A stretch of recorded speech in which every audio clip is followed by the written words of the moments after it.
Somewhere inside of Switching Places is a good Power Rangers episode where Kimberly and Billy learn about each other's lives and maybe also Trini and Jason or Zach and Jason switch. Um, but this is not that. There's some things that make me think there's some interesting correlations that will lead nicely into Green with Evil, especially to do with the lamp part of the genie. But there are so many kind of weird hanging threads to this and questions about lore that as a GM for a tabletop game around the Power Rangers, one, I can see why the genie wasn't made part of the core rulebook system. Not that I can recall. But two, I don't know, there's something about this episode that makes me think there is a much better episode somewhere in it, but either they didn't know how to escalate, so after this, they realized they had to bring in the Sixth Ranger. It's possible this was an episode of Sentai that was done right before they needed to upgrade their version of the Megazord to make them stronger. And so that's why the genie is given such a pass, and we only see them in very quick cuts here because they either had more or the same amount to do in the actual Sentai series, the Ranger. Um, They don't spend a lot of time on the body switch. It feels like a return to like the teamwork episode or the troll doll episode where we have that weird kindergarten-esque show and tell in English class for some reason. Um, Bulk and Skull either routinely or hang out behind the rad bug enough to know when Billy is inventing something.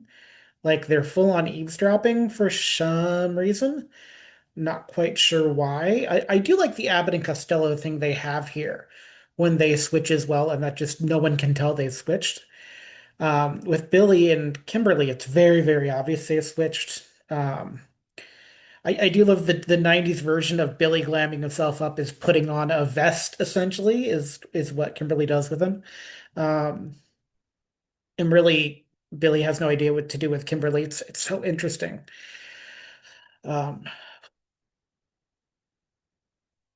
I gotta tell you, if this is the way the rest of the season would have gone without Tommy, I could easily see this have not taken off because Dark Warrior and Switching Places are really hard where they are. They must have been in syndication either much earlier or they were reran more often to feel earlier because I feel like the regression is very there.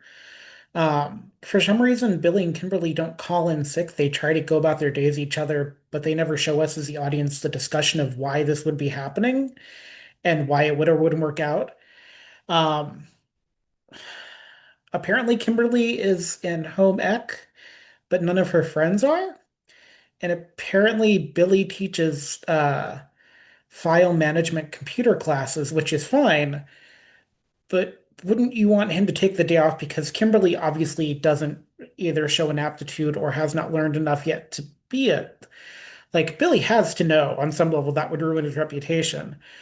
Um, also, why wouldn't you just have Kimberly apply her makeup like on herself instead of having Billy do it's so much like it feels like they watched Freaky Friday and was like, we'll just do the body switch and then we'll worry about all the implications later. There are a lot of implications in this episode that are real rough. And there's one that is a little troubling, but it's also really interesting for Tommy. I often say this in my game, in my Power Ranger game, because I actually believe this is an unspoken fourth tenet um, of especially the Zordon command center era, this upper level command center, not the lower level one. But I firmly believe that you have to have some kind of power coin to enter the command center. And yet the lamp can enter it. But the lamp also has a cloaking device from kind of the canine planet that's from. And the genie kind of looks like a Greedo level alien who just does bidding, but he's sort of on the same level as other magical creatures. but isn't he doesn't seem good or bad. He carries a drill, which is neither here nor there because they always have absurd not always. They do have absurd weapons on the show, but the drill is distracting because he's a genie, so you should at least paint the drill, the same color as his arm or something. Uh,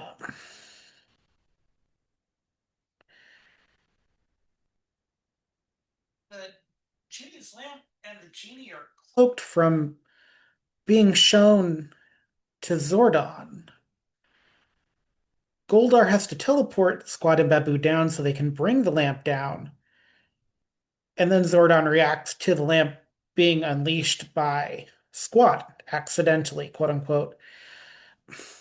But Squat starts off the episode teleporting on his own. He's teleported on his own. It's like they didn't know what to do with Goldar, but they wanted to remind us how powerful Goldar was. So Goldar used his teleportation beam. There's so many weird rapid cuts between locations in this episode. I wonder if there was more they wanted to do with the Sentai footage and they just couldn't get to it. It's so strange. Like, Alpha reiterates how big the problem is, and then Zordon escalates it by saying, we have to destroy the lamp. Okay, that's fine. No one else can get in the command center. That's fine. If we're not careful in destroying the lamp and we use it with teleportation energy, it will destroy the morphing grid and therefore the Rangers. What? That's your option? Not send it to the dark dimension where the squash flowers are that Rita can't find right away? Not let's put it somewhere in the building? They don't really give the Rangers enough room or time to fight or to find power within themselves. They barely give a nod to Kimberly and Billy switching places while morph. It's kind of funny. Um, we get a nod to Bulk and Skull having switched places and watching Skull snarf down Bulk's level of sub sandwich is kind of funny. It's fine. Uh, Nobody seems to question that Billy can create a mind swap machine. He calls it something else. It's about telepathy, which is another thought that I have is kind of a hanging thing of the episode of what is he trying to do this for? Is he trying to like has he realized it would be better? Is it like he wants to go beyond what his wrist technology has given them? Is it just curiosity? Have other people in Ninja Grove attempted this? Like, is there other body switching that has happened? Also, Trini speaks normal teenager here. Um, like no one is off-put by Bulk and Skull. No one questions that they have done this thing that they have done, and Bulk and Skull don't question why anybody else is not off-put by this. Which kind of lends credence to my something weird is going on in Angel Grove theory, and that whole like if you live in Angel Grove, it's sort of like living in Metropolis where there's going to be like robots and evil alien monsters, but at least you're not in Gotham where everyone is insane, kind of thing, I guess. But they never really like grapple with that in the show. Um, like switching places leaves so many questions, and it does not feel like it's a return to form. It feels like the episode before Green with Evil, because we need to show how badly it can go for them, and to get them to the next level, we have to show that it's such a it's a weird episode. It doesn't feel like it belongs this late in season one.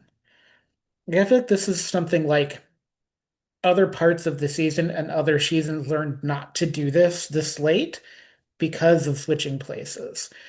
It's not as bad as Dark Warrior by any stretch. It's not much better, but it's sort of like when I talk about episode four teamwork, which is sort of the same as episode five. When we talk about pressing engagement, where we find out that Jason is competitive question mark. I guess we're going to see that with Tommy because he does get competitive against Tommy a little bit in a way that's not savory. So really Tommy episodes also feel conjecturally this early like Jason episodes too, which is not bad. That is one of the things about Tommy that I actually came to appreciate upon second viewing.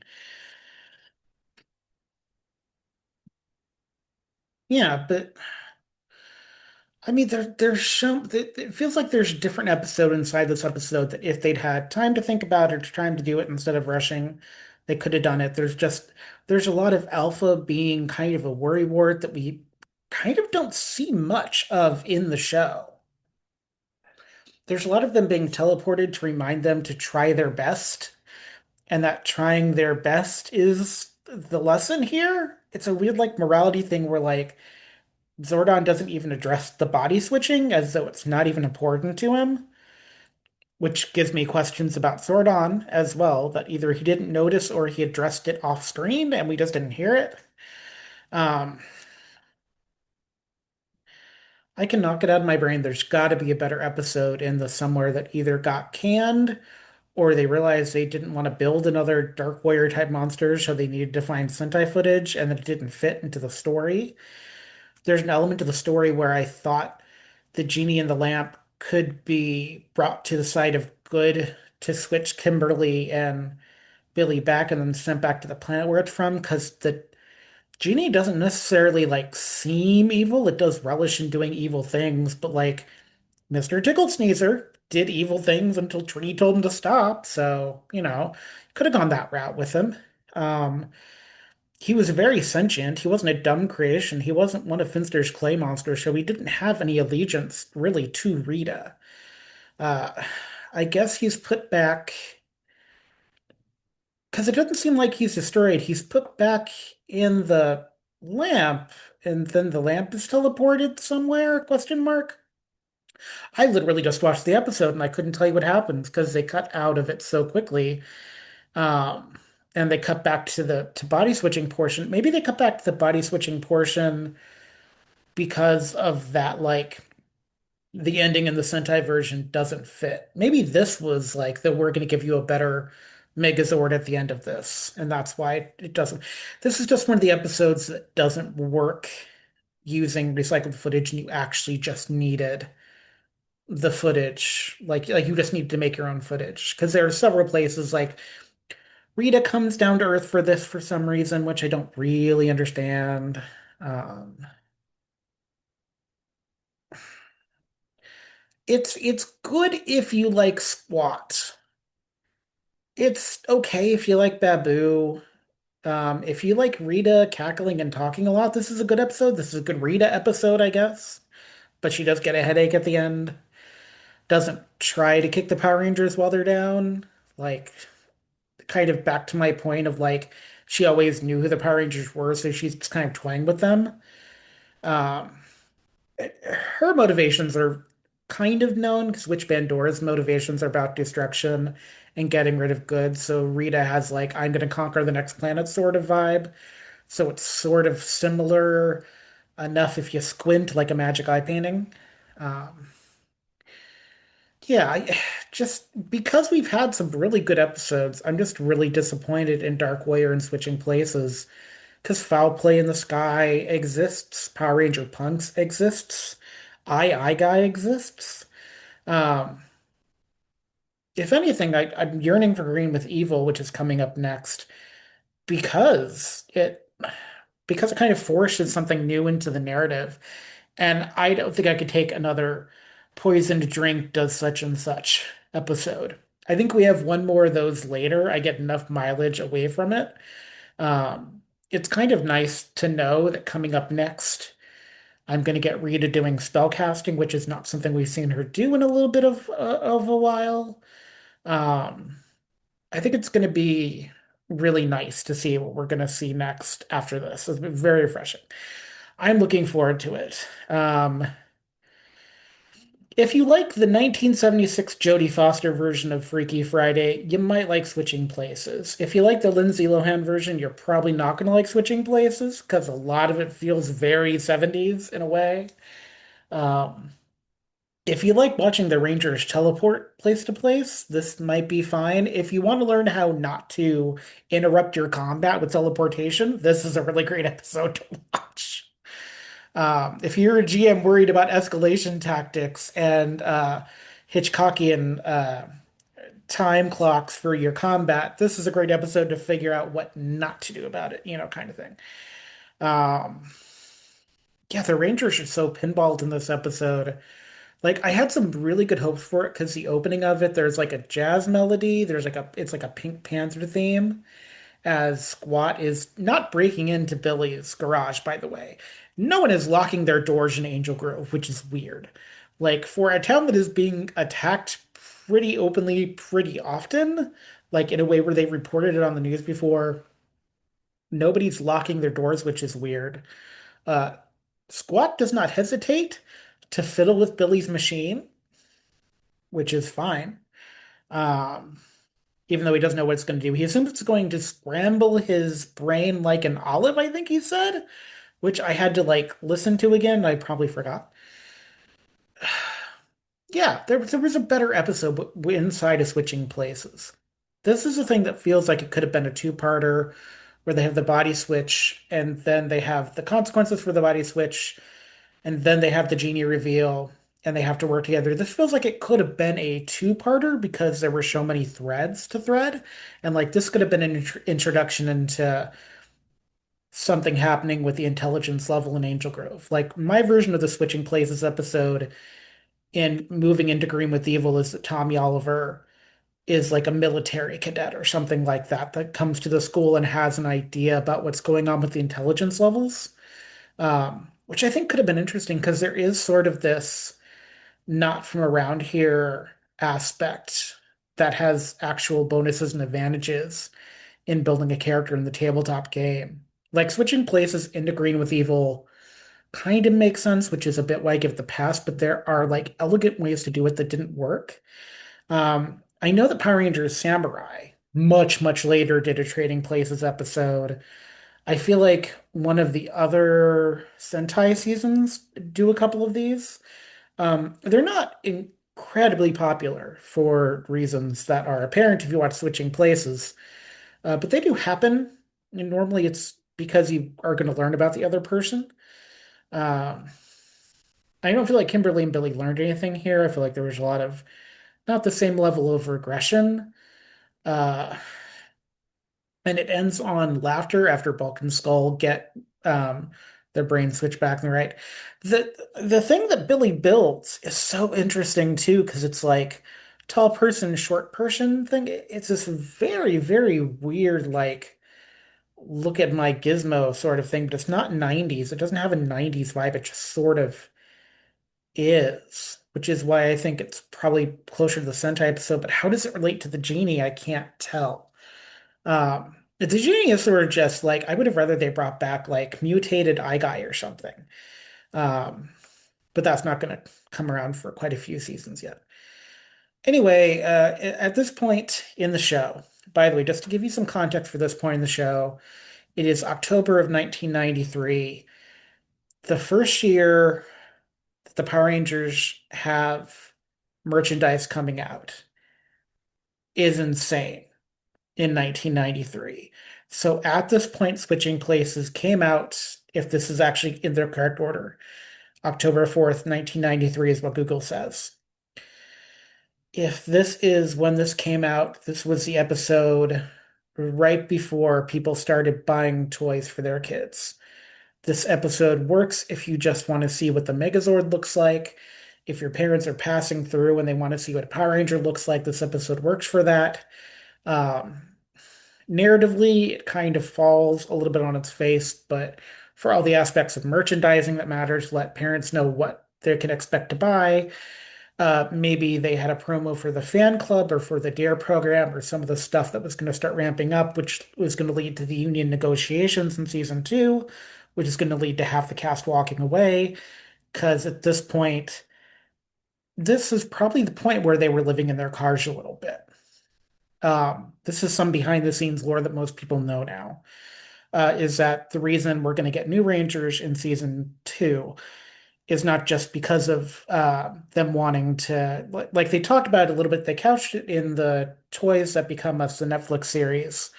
They couch it as like they wanted to do what Sentai did and have a new team every year. We Americans did not have any knowledge, nothing like that had ever happened for kids. So a lot of us disliked Tommy and Rocky and Adam and Aisha for a whole bunch of different reasons. Most of them not valid. And I think when I get to the episodes, I probably have a lot of atoning to do for how badly I badmouth them at 6 and 7. But uh, But the context of it is the only reason Amy Jo Johnson stayed past the movie was she was promised like 10 more episodes after that. But originally the five were going to walk out because they just weren't making any money. Like by the time we get to switching places, they're definitely doing appearances at malls. They definitely should be making money. They're definitely doing Dare stuff. They probably got the fan club up. The first round of merchandising is going to come out. Power Rangers at this point, after 16 episodes, if you even have a friend that has cable, you've heard about this show at least. It's accessible to play in the yard. You're talking to your parents about it. This is the first Christmas of Power Rangers, and it's going to be monumentally insane. And it's not going to slow down until after, maybe not even the first movie. I think probably after the Turbo movie is when things start to slow down, maybe even before the Turbo movie.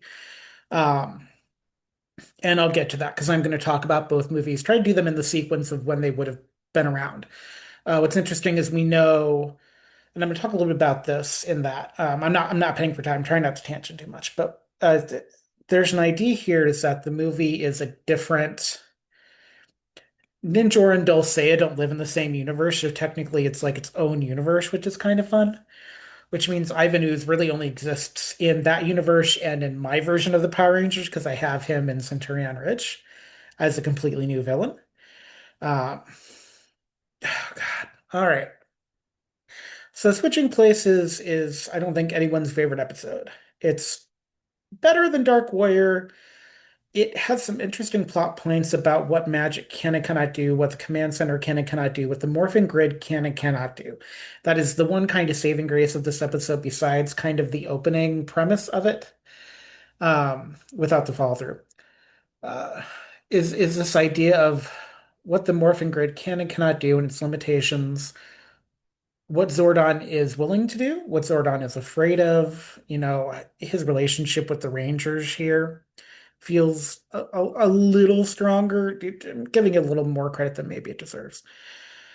Um, it is not anyone's favorite. Definitely not in the top five. Um, but I think going into Green with Evil, this is a reconnection to magic for Rita. This is showing that the Rangers still have some work to do, but like they're mostly getting through their foes. They're working together.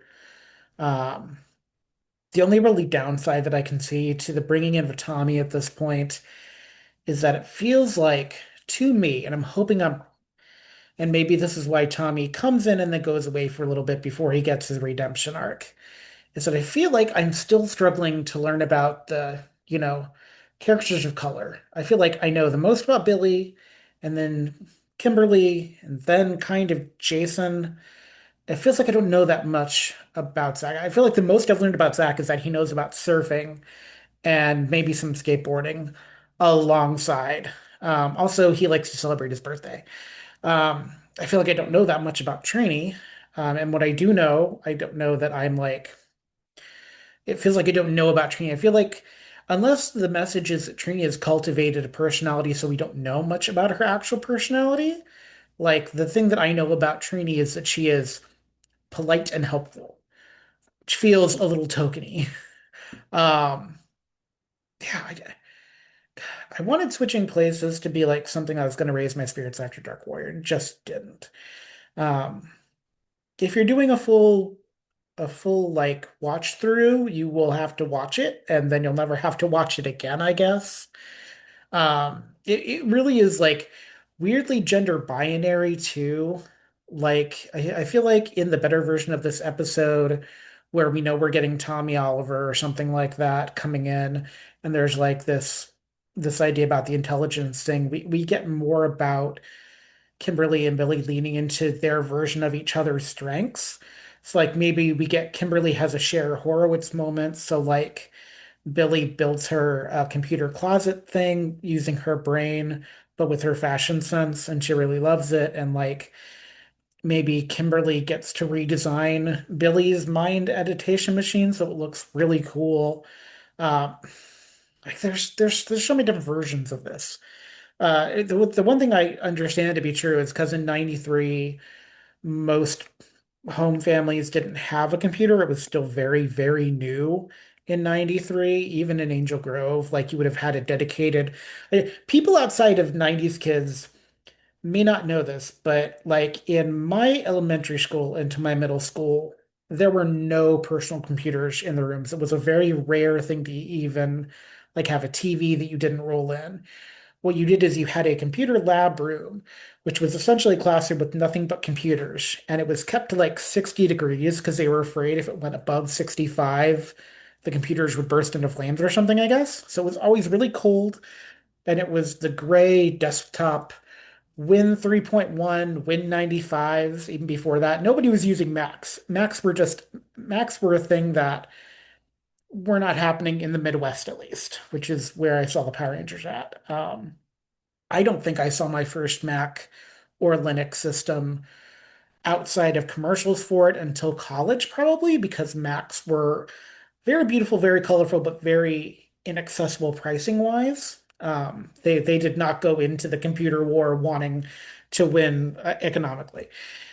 Uh, so it's very rare. Like I don't think I saw my first.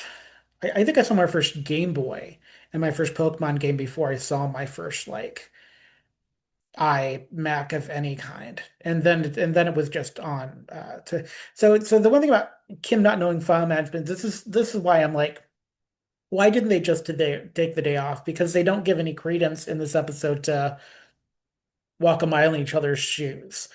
I mean, Kimberly's obviously there to support Billy, which is kind of nice because Trini has done it. I kind of wish Jason or Zach had been there to done the body switch, if only because there's a moment in the episode previous in Dark Warrior, which I didn't talk about much in Dark Warrior, but I'm thinking about now, is this moment where you can really see how Billy looks up to Jason and his capabilities. And he can tell it's something he doesn't have as much knowledge in, but he's willing to put the work in and learn. I do think there's, again, a better story inside, a much better story inside there. But this is kind of a yearning that we see over and over again in Power Rangers that eventually in Zeo, Tommy is going to do some course correction on. But like, I really like Billy in this idea of that he's learning to become something better. We see a little bit of that in Trini, but Trini has some training of her own. Zach doesn't. Zach could probably use some of it, but Zach doesn't really need it because in some ways he has all that dance conditioning, and Kimberly has gymnastics. But I think Billy is still, as written, probably the most important Ranger in the universe. Like people think of the Red Ranger because they think of leadership, Pink Ranger because of the girl thing. But like in the way that these 16 episodes have been written, Billy has been the catalyst for a lot of things.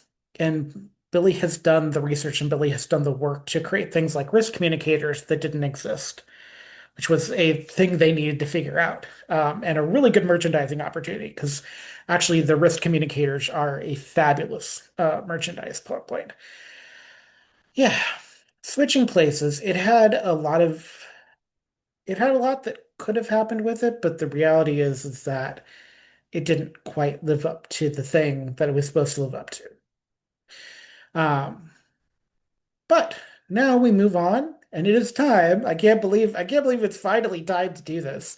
Our first kind of cliffhanger, multi-parter, first time an American Kid audience has ever had more than I think Ghost Rider might have done a cliffhanger for a mystery at some point before this, but very different. Green with Evil, which is coming up next, which I don't know if I'm going to do every part as its own separate thing or if I'm going to try to do it all at once or cut it in half. We'll see how it feels. Um, this was so important. Even if I didn't like Tommy, besides the merchandising thing, we'd never had anything happen like this for American children's TV before. Like, this was something that kind of changed the way that children approached viewing. Because we'd started to look at SNCC and TGIF, we had some appointment television, but Green with Evil is the first time something like this happened. It's the first time a lot of us are seeing redemption arcs outside of like biblical teachings. Because redemption arcs we take for granted now. Like we've got Has Been Hotel with Sarah Pentious. We've got Sabrina the Teenage Witch's cousin Amanda, who kind of grows up off screen throughout the series, and even Sabrina herself in some ways. Um, all the characters on Friends really in some way motivate each other. Whether or not you like Friends is another thing. But so we don't actually like in television that eventually you're going to watch, you don't see a lot of what in the early 90s we as kids saw because even like Mighty Max, Teenage Mutant Ninja Turtles, the Transformers, things like that, they weren't doing movie level changes of main characters.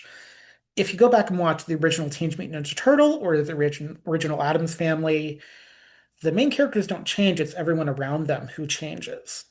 So Tommy is really a distinct character in American 90s kid pop culture canon because outside of like movies we'd seen from others, like Last Starfighter, maybe The Best Friend in Ferris Bueller, um, Karate Kid, I guess, because I mentioned that in a previous episode.